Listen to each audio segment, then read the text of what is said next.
Hello everyone, welcome to Endless Knowledge. In the video, நம்ம எதை பத்தி பார்க்க போறோம்னா PowerPointல இருக்கக்கூடிய டிசைனர் ஆப்ஷனை பத்தி தான் பார்க்க போறோம். So உங்களுக்கு இந்த வீடியோல உள்ள கண்டென்ட் எல்லாமே புரியுதுனா மறக்காம லைக் பண்ணுங்க and அதை விட ரொம்ப முக்கியம் இத பத்தி தெரியாதவங்களுக்கு கண்டிப்பா ஷேர் பண்ணி விடுங்க and நீங்க இன்னுமே சேனலை சப்ஸ்கிரைப் பண்ணாமலே பார்த்துட்டு இருக்கீங்கனா மறக்காம சப்ஸ்கிரைப் பண்ணுங்க and சப்ஸ்கிரைப் பண்ண கையோட பக்கத்துல இருக்கக்கூடிய பெல் ஐகானை கிளிக் பண்ணி all notifications மறக்காம எனேபிள் பண்ணிக்கங்க.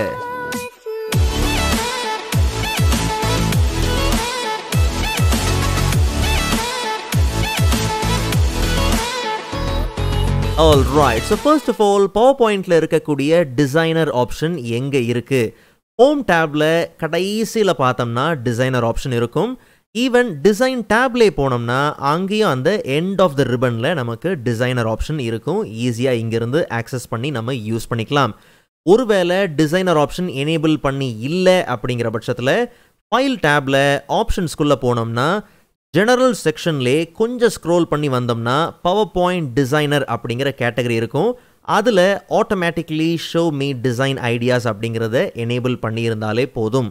இல்லை எனக்கு டிசைனர் அப்படிங்கிற ஆப்ஷன் இருக்குது, ஆனால் அது ஃபேட் அவுட் ஆகிருக்கு, அது ஹைலைட்டாகவே இல்லை, அந்த ஆப்ஷன் ஆக்டிவாகவே இல்லை அப்படின்னும் போது ரொம்ப சிம்பிள், நம்மளுடைய ப்ரெசன்டேஷன் ஃபைல் ஓல்டர் வெர்ஷனா அப்படிங்கிறதையும் நீங்கள் செக் பண்ணணும். ஒருவேளை பழைய ப்ரெசன்டேஷன் ஃபைலை நீங்கள் ஓப்பன் பண்ணியிருக்கீங்க அப்படின்னும் போது கண்டிப்பாக பார்த்தீங்கன்னா டிசைனர் ஐடியாஸ் அதில் பார்த்தீங்கன்னா ஒர்க் ஆகாது.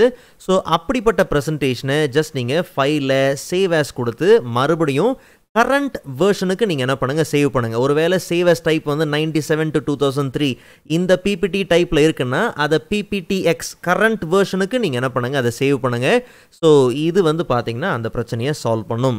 சரி, இதுக்கப்புறம் தெளிவாக கவனிங்க, இந்த டிசைனர் ஆப்ஷனோட வேலை என்ன? ரொம்ப சிம்பிள்.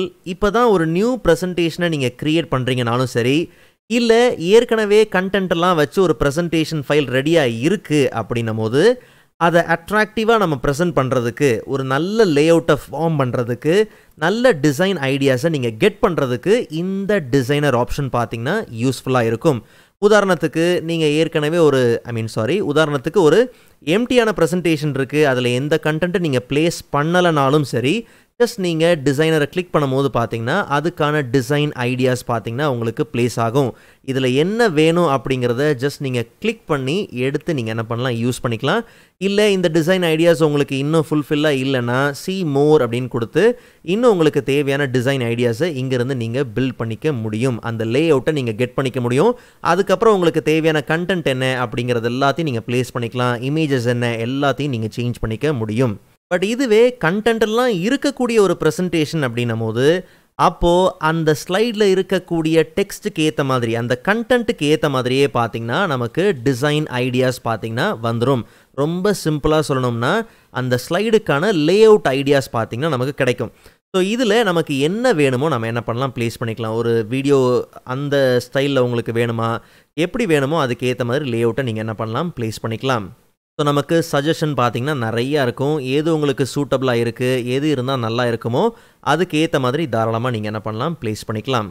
ஸோ டைட்டில் ஸ்லைடுக்கு இந்த லேஅவுட்டே பார்த்தீங்கன்னா ஓகே. அண்ட் அதே மாதிரி நம்ம ஸ்லைடில் ஏற்கனவே இமேஜஸ் இருக்குது, கண்டென்ட் இப்படியே இருக்குது அப்படின்னும் போது அதுக்கு ஏற்ற மாதிரி பார்த்தீங்கன்னா நமக்கு லேஅவுட் பர்ஃபெக்டாக பார்த்தீங்கன்னா க்ரியேட் ஆகும்.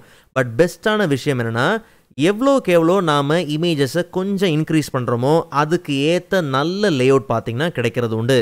உதாரணத்துக்கு இன்சர்ட்டில் போயிட்டு நமக்கு தேவையான பிக்சர்ஸ் என்ன பண்ணலாம், உள்ளே லோட் பண்ணிக்கலாம். ஓகே, ஒன்ஸ் பிக்சர்ஸை நீங்கள் நிறையா ப்ளேஸ் பண்ண கையோட, பட் வார்த்தைகளை தெளிவாக கவனிங்க, நிறையா இல்லை, ரொம்ப அதிகமாக நீங்கள் இமேஜஸை கொண்டு வந்துட்டிங்கன்னா கண்டிப்பாக இங்கே நீங்கள் எரரை ஃபேஸ் பண்ணுற மாதிரி இருக்கும்.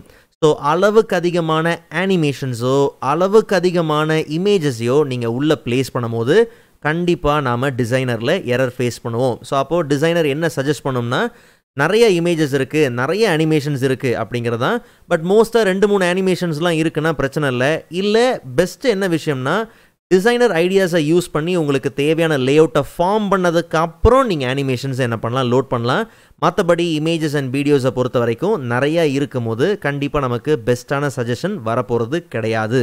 ஸோ ஆரம்பத்திலே நம்ம ஃபர்ஸ்ட் ஸ்லைட்லேயே பார்த்த மாதிரி அந்த ஸ்லைடில் இருக்கக்கூடிய கண்டென்ட்டை பேஸ் பண்ணியே பார்த்தீங்கன்னா நமக்கு இங்கே இந்த லேஅவுட் பார்த்தீங்கன்னா டிசைன் ஐடியாஸ் பார்த்தீங்கன்னா ஜெனரேட் ஆகிறது உண்டு. ஸோ அது உங்களுக்கு சூட்டபிளாக இருக்குது அப்படின்னும் போது தாராளமாக நீங்கள் என்ன பண்ணலாம், அதை ப்ளேஸ் பண்ணிக்கலாம். இல்லை உங்களுக்கு தேவையான இமேஜஸ் நீங்கள் யூஸ் பண்ணணுன்னும் போது அதையும் தாராளமாக நீங்கள் எடுத்து யூஸ் பண்ணிக்க முடியும். ஸோ இது எல்லாமே நம்மளை பேஸ் பண்ணி தான். ஸோ இங்கே இருக்கிறது எல்லாமே உங்களுக்கு தேவைன்னா அதுக்கு ஏற்ற மாதிரி கண்டிப்பாக நீங்கள் என்ன பண்ணுங்கள், சேஞ்ச் பண்ணிக்கோங்க. பட் சில ஸ்லைடில் நாம் இந்த மாதிரி புல்லட்ஸ்லாம் மெயின்டைன் பண்ணியிருக்கோம்னா கண்டிப்பாக இந்த மாதிரியும் பார்த்தீங்கன்னா லே அவுட் நமக்கு ரெக்கமெண்ட் ஆகும். ஸோ அது உங்களுக்கு எந்த அளவு கன்வீனியண்ட்டாக இருக்குது அண்ட் அந்த டெக்ஸ்டெல்லாம் நீங்கள் அதுக்கேற்ற மாதிரி அலைன் பண்ணி நீங்கள் என்ன பண்ணலாம், யூஸ் பண்ணிக்கலாம். எல்லாமே மாடிஃபை பண்ணக்கூடியது தான். இன்கேஸ் ஏதாவது உங்களுக்கு மாடிஃபை பண்ணணும் இல்லை கலரை மாற்றணும்னா அதுக்கான டிசைன் டேப்ஸ் இருக்குது. எது வேணுமோ எப்படி வேணுமோ தாராளமாக நீங்கள் என்ன பண்ணிக்க முடியும், அதை சேஞ்ச் பண்ணிக்க முடியும்.